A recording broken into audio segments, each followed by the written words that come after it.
Olá, turma, sejam bem-vindos. A nossa videoaula de hoje é sobre modo indicativo. A gente já viu nas nossas aulas presenciais que os tempos verbais, além daquela classificação e conjugação que são das regras gramaticais, eles implicam num sentido, né? Eles têm uma interpretação própria de cada tempo verbal. É o que a gente poderia chamar de semântica dos verbos. E cada tempo verbal ele tem uma significação específica que é apontada por aquela conjugação. Hoje nós vamos nos deter ao modo indicativo.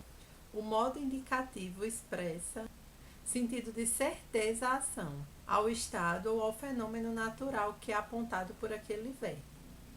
Isso é o modo indicativo de modo geral.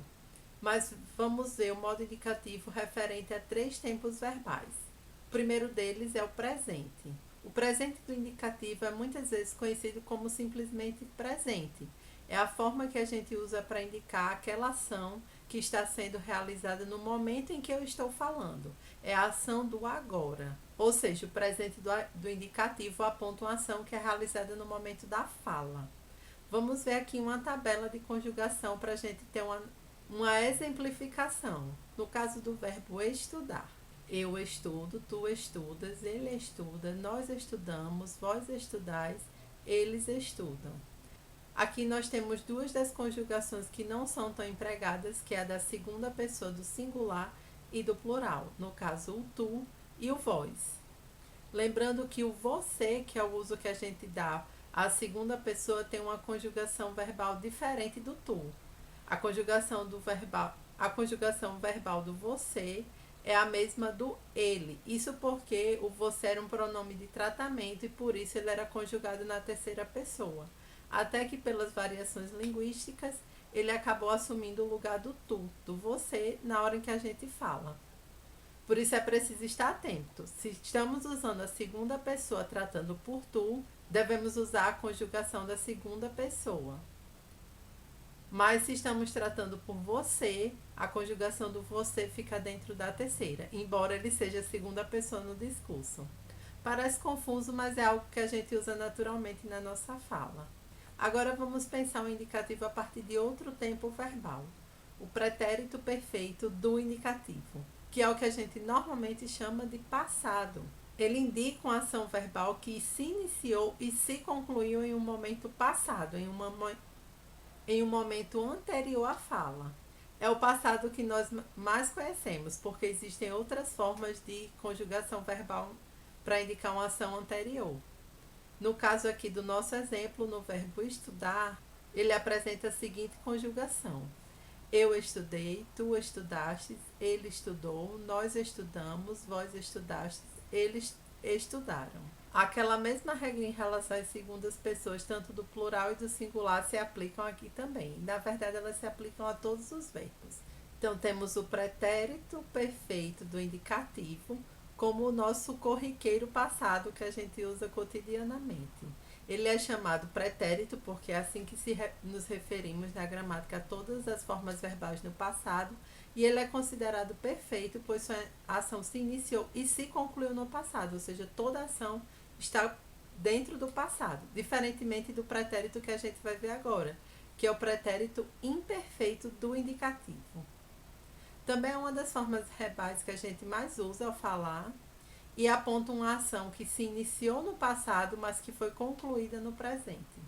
Pelo fato da ação ter se iniciado no passado e ter sido finalizada no presente, há uma ideia de continuidade, ou seja, essa ação se prolongou ou se repetiu durante um período de tempo.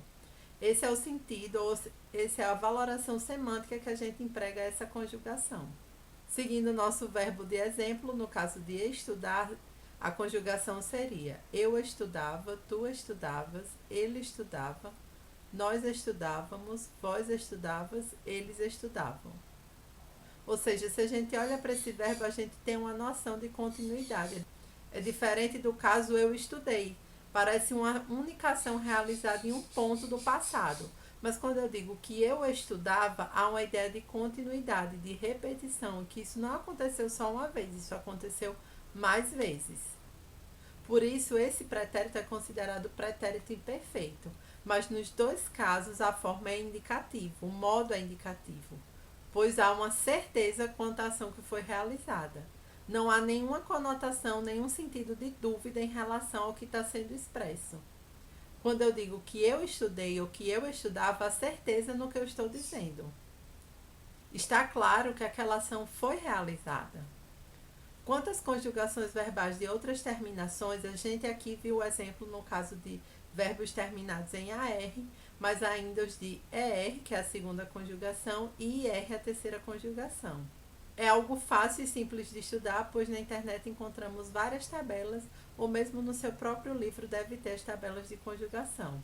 O que é importante a gente ter em mente é que mesmo conhecendo as conjugações, é importante a gente também conhecer o sentido, o valor semântico que aquela conjugação emprega, o que é que aquela conjugação verbal indica, pois é isso que vai nos ajudar na hora de fazer a interpretação textual. E por que eu decidi apresentar essas três formas verbais? Porque elas são as formas verbais básicas para se contar uma história. Sempre que você for ler um texto, com certeza essas três formas verbais vão estar entre as mais usadas, porque ou você vai indicar uma ação que aconteceu agora, ou vai usar uma das duas principais formas de passado para narrar o que foi acontecido. E pensando nos gêneros textuais que a gente está estudando, nada mais a calhar do que a gente se aprofundar um pouco mais na gramática dos tempos verbais mais usados nos gêneros textuais que a gente estudou, como crônica, notícia e carta. Esse foi o assunto estudado de hoje. Lembre-se que você pode assistir esse vídeo quantas vezes for necessário para compreender, que também é preciso praticar através de exercícios. Vejo vocês na próxima aula. Tchau!